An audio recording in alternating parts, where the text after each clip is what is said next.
Hey guys, Salt Yak here, coming at you from high tide on the sand flat at Honeymoon Island. This is my 2-year review of my Hobie Outback. Guys, we own 4 Hobies at our house, and this is our OG. This is the one that started it all. This is the one that started my love affair with all things Hobie. There's a reason for that, guys. I'm gonna just tell you, this thing is freaking amazing.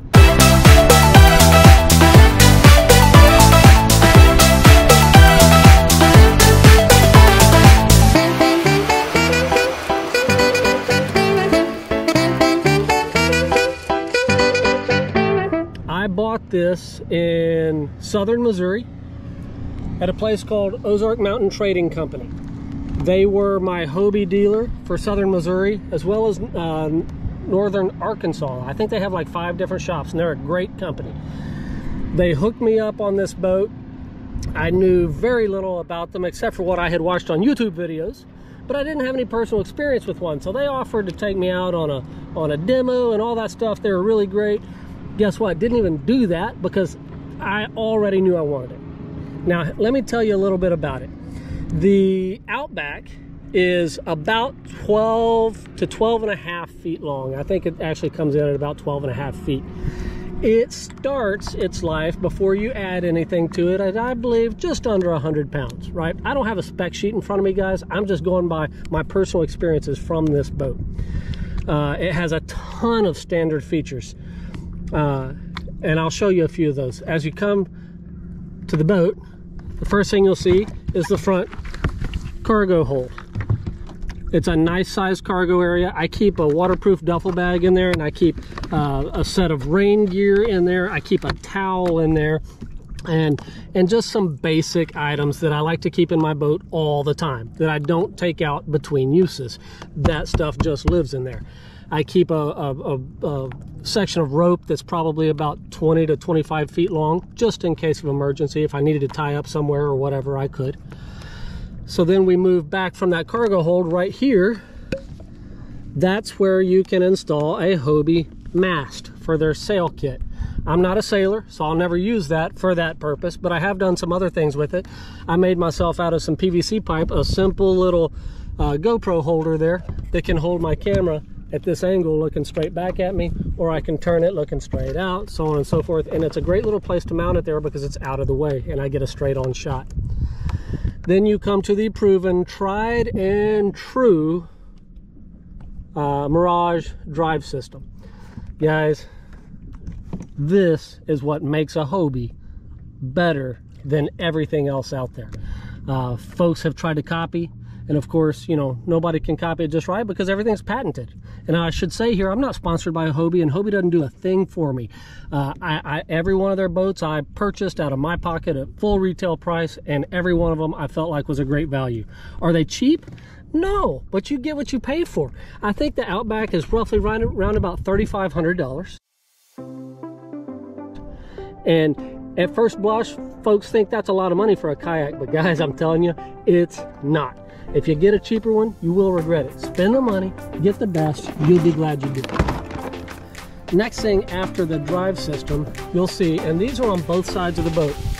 I'm just going to show you on one side because I'm standing roughly, let's see here, almost chest deep in water at the moment, so I can't really have too much of an angle to show you.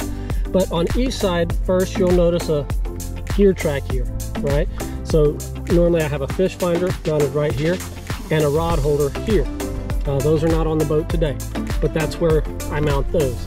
Then here you also have an A-trail where you have an option of using the gear track on the top, or Hobie makes a whole line of accessories that mount clamped to this A-trail. You'll see some of those on a couple of our Pro Angler models. In addition to that, you notice this pocket here. Look at that, guys. It fits a tackle box perfectly. And once you put that tackle box there, you got 2 bungee cords here that come across and zip in. And now a lot of times when Aaron and I are out here fishing, we're fishing offshore sometimes, and it can in a moment's notice, get a little sporty and get a little sketchy. And it's nice that your tackle boxes are secure, so if in the event of a catastrophe and you roll a boat, you're not going to lose all your gear. Now, after these areas, which are on both sides, and there is also, by the way, a mesh pocket there, which works great for, I usually keep a few soft plastics in there. You can stick your phone in there, your car keys in there. If you're brave, you can put your car keys there. I don't. But that it has that on each side. As well, each of these areas have little storage holds, which I don't have any of the tools on this boat right now because Aaron's in this boat today. But right here, a pair of pliers fits like a glove, and it holds your pliers. Super great. And right next to it, it's got a slot where you can slide your knife. So you have your pliers and your knife right here. I keep my pliers and my knife on the right side. On the left side, in the same area, I keep a pair of scissors for cutting line or for making cut bait out of smaller fish. It works really great. Then to your seat, this particular seat has a 275-pound weight capacity, so it can handle quite a considerably sized human being. I'm about 220, and I'll tell you that seat is crazy comfortable for me.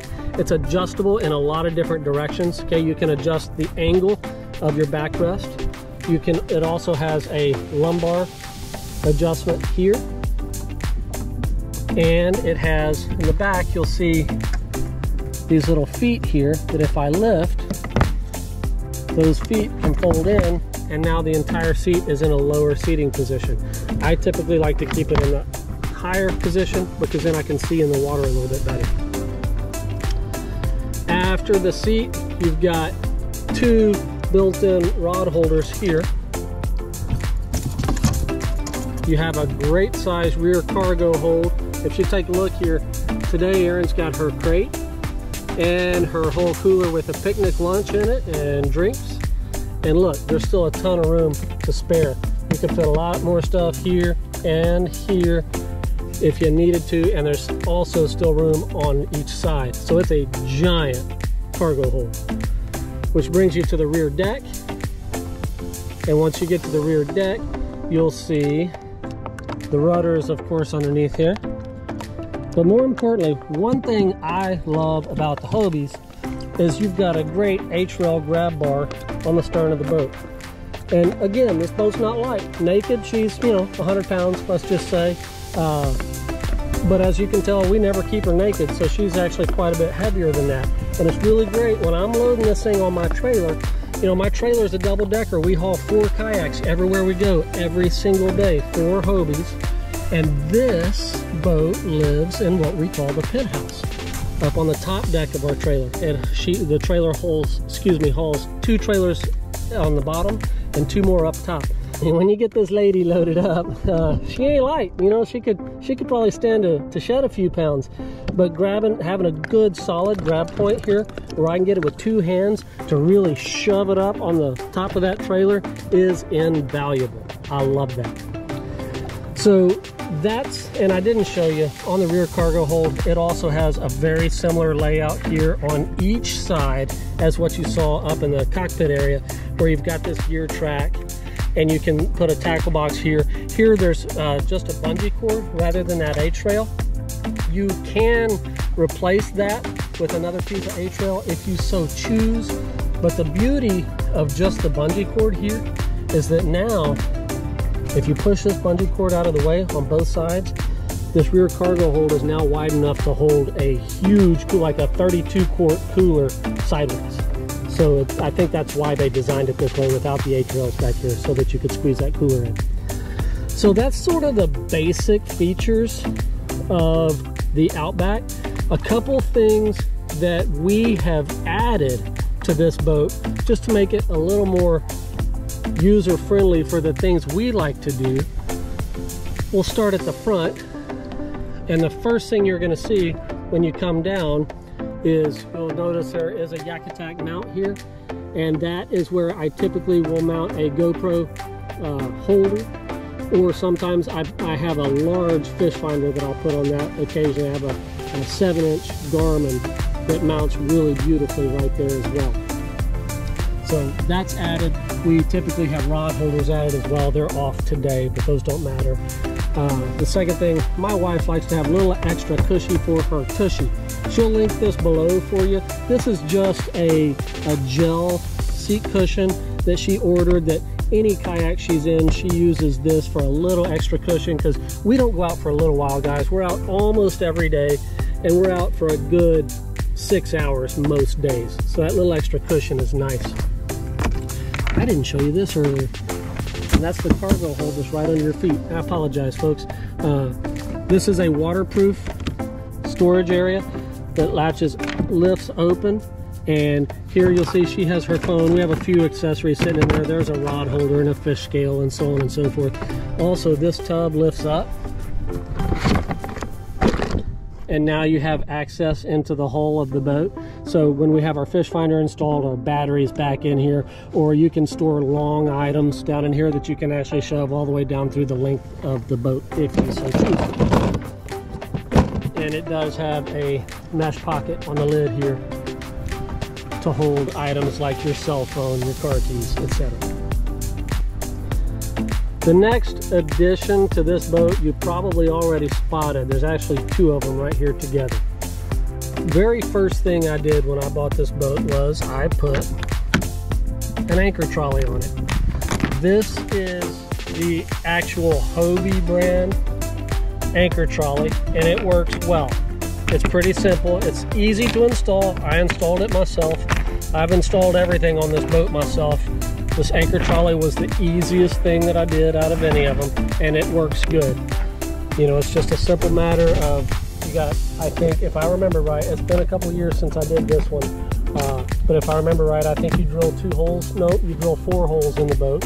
You drill one here, then you drill one here, here, and then the one in the back right there, and that's it.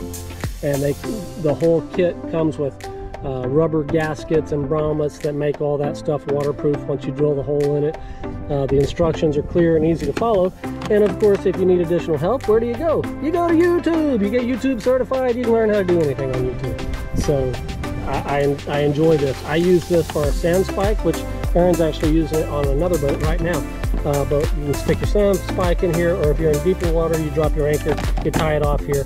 You trolley that sucker to the front or to the back, depending on how your tide's running or how your current's going. So I love my anchor trolley. Next thing I installed, same day actually, was this. This is a Boondocks, is the brand, landing gear. Okay, I should show you on the other side because that'll be a little easier for you to see the landing gear alone. The landing gear, as you probably already know, is for moving your boat around on land. And it has the legs that slide into here that drop down and have a wheel so you can roll your boat around. I have mixed emotions about the landing gear. In the beginning, I thought it was great because I thought it was a lot easier than getting that Hobie plug cart up underneath the boat. But after I had it for a year or two, I'm not sure I still feel that way about it. I can tell you I've not used it in quite some time. It's still there because I use it for some other things. It does have gear track on the top of it, and I sometimes mount rod holders here, or you'll see I've got an anchor wizard on the other side. So I keep it on there for that. Plus, if I remove it, now I've got 4 more holes in the boat. So it probably will just always stay there even if I don't use it anymore. I got to where I decided it was honestly more difficult to get those legs slid in there when I'm by myself than just flipping the whole boat on its side and sticking the Hobie plug-in cart in it. The last addition that I'm going to tell you about here is my anchor wizard. And here's how this works. It's basically a 2-piece deal. Up here, and this anchor wizard, again, going by memory, I think it cost me somewhere in the neighborhood of $100, okay? This is a reel, basically, and it mounts into gear track. Right here, you'll see it slid inside that gear track. And these tighten it down and hold it into place. What happens, you see the anchor in the back. Whenever I release this knob, which from the angle that I'm at right now is a bit difficult.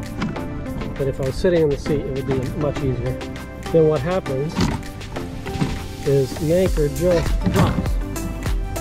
And you'll see the anchor on the sand floor there. And then you just drift for a while or pull line out of here to get your, a lot of line out so that your anchor can get at the proper angle, and the anchor bites and holds you in place. Then, when you're ready to move, you just tighten down on the reel. And here's what happens. I'm gonna reel, and I'm gonna try to hold this where y'all can see it.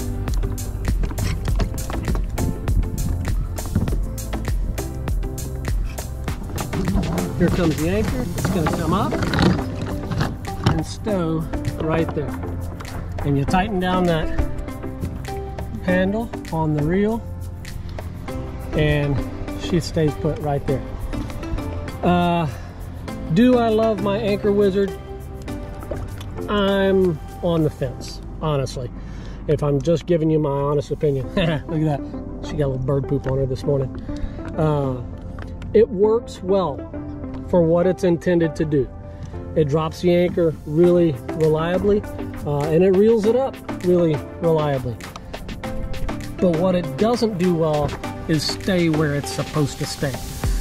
These two screws that hold the reel in place, at least for me, they rarely stay tight.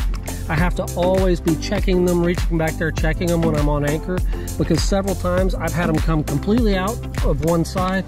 This whole thing kicks sideways, every bit of the line goes out, and now I'm stuck out in the ship channel with 100 feet of rope out, and I'm dragging an anchor, and it's a mess. And I wind up having to pull that anchor up by hand, and I've got 100 feet of line just wrapped up by my feet in the boat. I'm not a fan when that happens. So I'm not so sure I'll continue to keep that Anchor Wizard. I may do away with that. It's been on there for 2 years, but I may do away with that. So, in review, the Outback has a list of strengths and a few things it could do better. So, for the pros of owning the Outback, number one is the cost. You get a lot of boat for your money here. There is not another competitor on the marketplace that is, in my opinion, as solid, as well built, and with as many options or as many nice features as you get on the Outback. For example, I love the speed. It's fast. I love how maneuverable it is. It turns easily and quickly. That rudder responds. I love how silent it is with that Mirage drive system.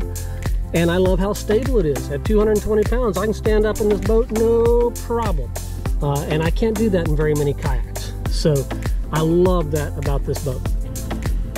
As for cons to owning the Outback, not talking about things that I've done to change it, but as standard features of the boat, honestly guys, I can only come up with one thing about this boat that I would say is a con or something that could have been done better. And that is the front hold, okay? I showed you on the back how it's got that big, awesome H-bar back there that I can get hold of to really crank up the boat onto my trailer. That's once I get the bow of the boat stuck up there first. And with the bow, where I start that process, look what I have here.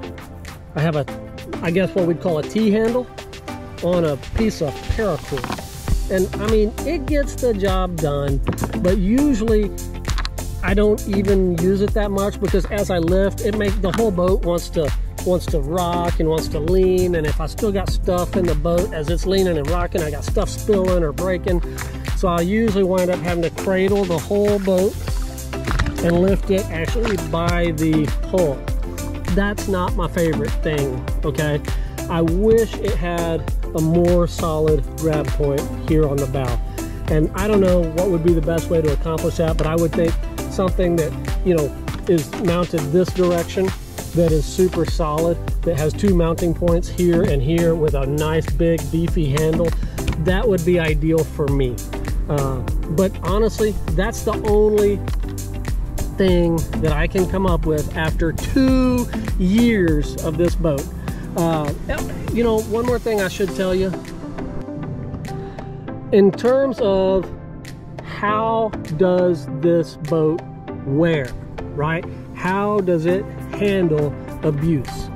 Let me tell you something, guys. This boat has some miles on it. It has spent countless hours on the lakes in Missouri and Arkansas, and it has spent weeks of time on the water down here in Florida.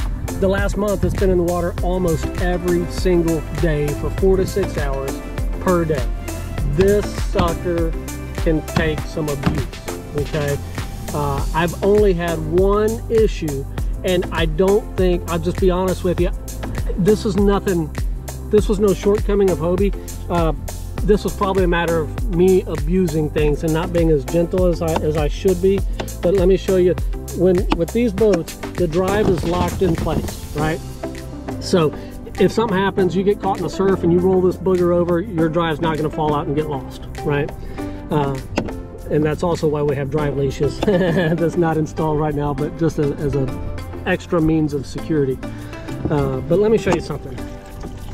In this drive, I'm gonna turn it this way so you can see what it looks like. The only problem I have had, and again, I think this is probably something I did. You'll see this is the pin that latches into that cradle that holds the drive in. And then it has this little plastic pin here that I think this is just designed to help hold it square in the opening down there. If I flip this drive over, you'll see there's my pin that secures the drive into the latch, and my little plastic pin that keeps things square in the hole is gone. It broke off. So that made me sad the day I noticed that was broken, but it's had miles and miles and miles and miles put on it even after I noticed it was broken. So my guess is probably I took it out of the boat and set it on the tailgate of the truck or something and was, you know, maybe a little rough with it and broke that off. But at the end of the day, it still functions, it still does what I ask it to do, and it hasn't created any problems. I just wanted to show you that that was the only thing on this boat that has shown any kind of significant wear.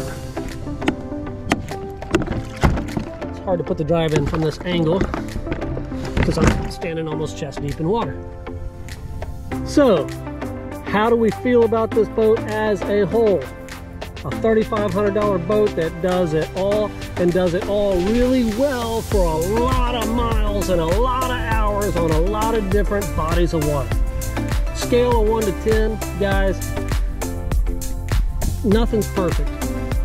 The only thing I found that they could have done better was a better grab point here. And I'm gonna say this is gonna cost them 3/4 of a point, because it does cause me some headache. Everything else is getting a perfect score for me. The ride quality's amazing, the stability, the speed's amazing, the maneuverability's amazing, and the stability is amazing. So that means on a scale of 1 to 10, we're giving this lovely lady a 9.25. Guys, you don't need to research anymore. You don't need to ask yourself anymore, is it worth it? It's a lot of money. Is it worth it? Should I get it? Yes. The question is not, should you get it? The question is, why don't you have it already? I don't work for Hobie. Hobie does nothing for me except they build awesome products that I love using. Go get you one, guys. You're going to be glad you did.